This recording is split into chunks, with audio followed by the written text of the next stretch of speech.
gone. What could it mean? Stanley decided to go to the meeting room. Perhaps he had... The confusion and the chaos all seemed to melt away as Stanley embraced the bucket.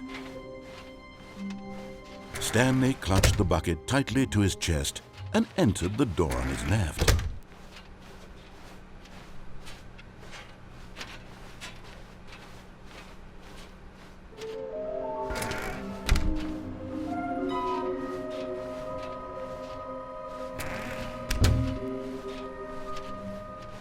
Coming to a staircase, Stanley and the bucket walked upstairs to the boss's office.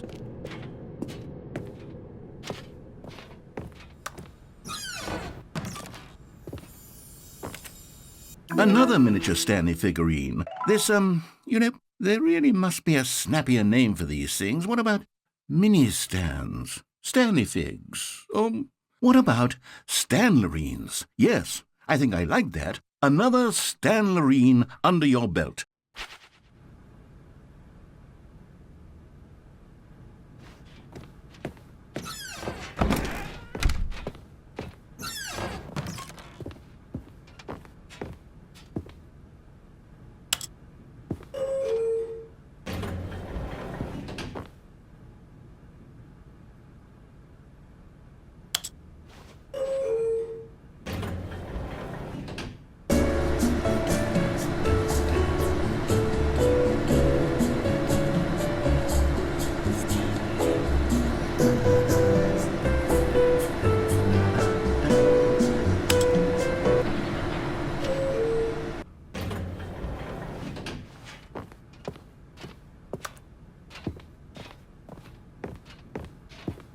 Stepping into his manager's office, Stanley was once again stunned to discover not an indication of any human life.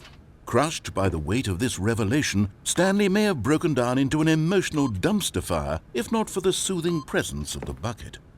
Even now, in his darkest of hours, did the bucket's warmth and guiding light pierce the dark clouds of confusion and chaos. It would be with him always. The bucket would, and he knew it. The two of them were inseparable.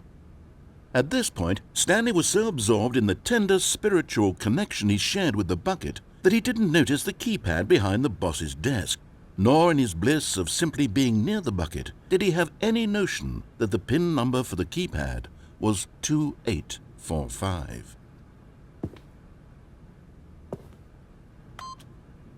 But Stanley guessed the correct code by sheer luck. Was it that the bucket knew all along? Was the bucket guiding him? Yes, this is certainly the most...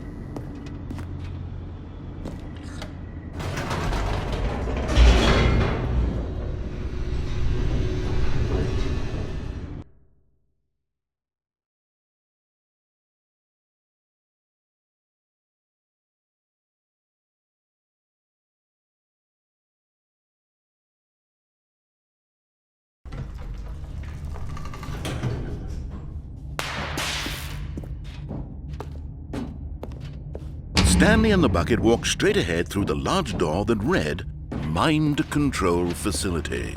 Although this passageway had the word escape written on it, the truth was that at the end of this hall, Stanley and the bucket would both meet a violent death. The door behind them was not shut. Stanley and the bucket still had every opportunity to turn around and get back on track. At this point, Stanley and the bucket were knowingly walking forward into a very painful death for each of them.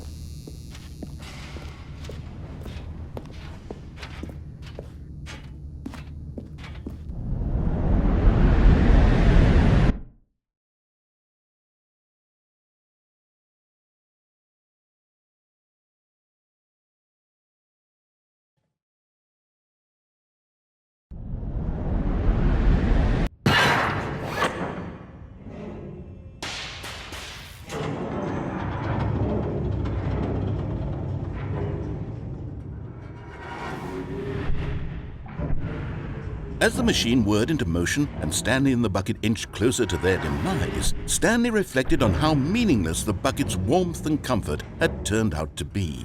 To be sure, it puts the mind and the soul at ease to embrace the bucket, but what use is a sense of ease when you're about to be crushed to death?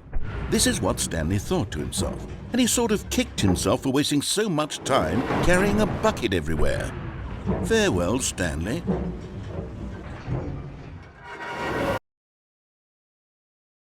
"Farewell, Stanley," cried the narrator, as Stanley and the bucket were led helplessly into the enormous metal jaws. In a single visceral instant, the bucket's life came to an end as it was crushed violently to death.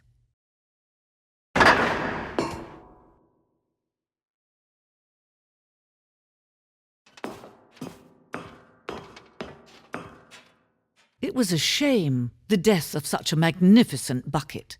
It's true that all buckets are radiant in their own way, but this one stood above the rest. It was a glorious bucket to behold.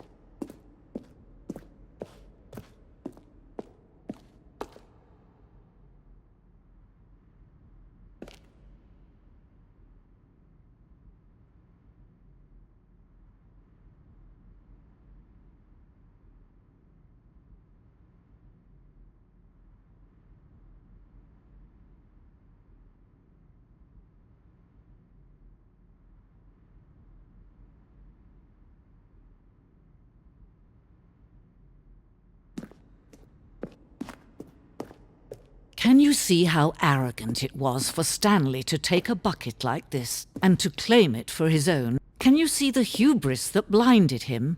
Can you see that the bucket is far more noble than Stanley will ever be in his short life?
No man can own a bucket, and certainly not a bucket as dazzling to behold as this one.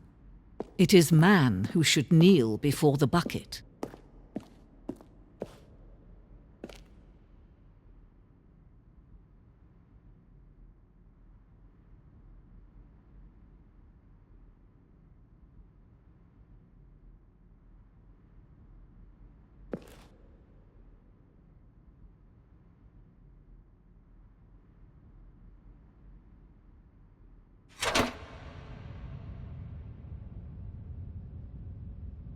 But there is something we can do together, you and I, that will right this terrible wrong.